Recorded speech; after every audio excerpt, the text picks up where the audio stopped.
నిన్న మధ్యాహ్నం దాకా కూడా మీరు చూసింది ఇంకో డ్రామా నడిపింది రేవంత్ రెడ్డి గారు. నేను ఢిల్లీకి పోతే సీఎంఓ నుంచి లీకులు ఇచ్చుడు, మీడియా వాళ్ళకి చెప్పి బ్రేకింగులు పెట్టించుడు.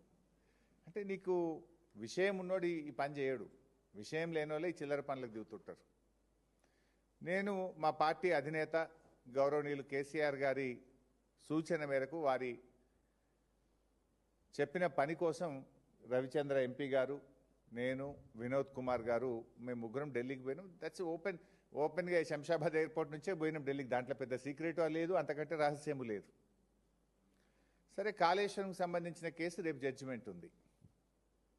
సహజంగానే ధర్మం మీద న్యాయం మీద మాకు నమ్మకం ఉంది. డెఫినెట్గా మేము గెలుస్తామనేటువంటి విశ్వాసం మాకు ఉంది. సరే, గెలిస్తే రాష్ట్ర ప్రభుత్వం సుప్రీంకోర్టుకు పోతే మేము కేవిట్ వేసుకోవాలి. పొరపాటున మేము గెలవలేదు, మేము సుప్రీంకోర్టులో ఫైల్ చేసుకోవాలి. దానికి కూడా సీనియర్ న్యాయవాదులు ఎంగేజ్ చేసుకోవాలి. ఒక రాజకీయ పార్టీగా నీ కుట్రలు, నీ అక్రమ కేసులను డెఫినెట్గా ఎదుర్కోవడానికి న్యాయ వ్యవస్థలో మాకుండే అవకాశాలని మేము చేసుకుంటాం.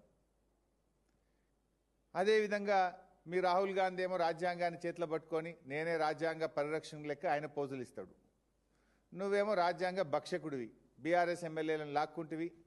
ఆ కేసు కూడా మే 6వ తేదీన హైకోర్టులో రాబోతా ఉంది. సో దానికి కూడా సీనియర్ న్యాయవాదులను ఎంగేజ్ చేసి తప్పకుండా అక్కడ బీఆర్ఎస్ గెలిచే విధంగా, ఇప్పటికే సుప్రీంకోర్టు మొట్టికాయలు వేసింది.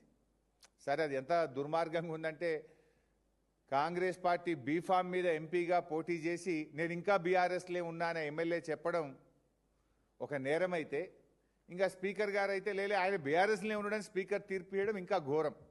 సరే, వీటన్నిటి సంగతి కూడా రేపు న్యాయస్థానాల్లో తప్పకుండా మేము గెలుస్తాం, మాకు నమ్మకం ఉంది. దానికి సంబంధించి కూడా సీనియర్ న్యాయవాదులను ఎంగేజ్ చేసి ఫర్దర్గా కేసు పర్సుయేషన్ కోసం కూడా మాట్లాడడానికి వెళ్ళాం. వీటితో పాటు మరో ముఖ్యమైన విషయం కూడా ఉంది నిన్న ఢిల్లీకి వెళ్ళిన దాంట్లో. అదేంటి? బ్యాగుల కేసు.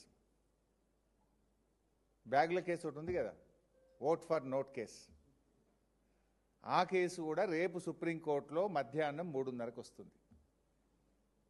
రేపు మధ్యాహ్నం 3:30కు రేవంత్ రెడ్డి పట్టపగలు 50 లక్షల నగదుతో బ్యాగులతో దొరికిన కేసు రేపు మధ్యాహ్నం 3:30కు సుప్రీంకోర్టులో వస్తుంది. సో ఈ ఓటుకు నోటు దొంగ భరతం పట్టడానికి కూడా నిన్న ఢిల్లీలో న్యాయవాదులతో మాట్లాడడానికి వెళ్ళాం. రెడ్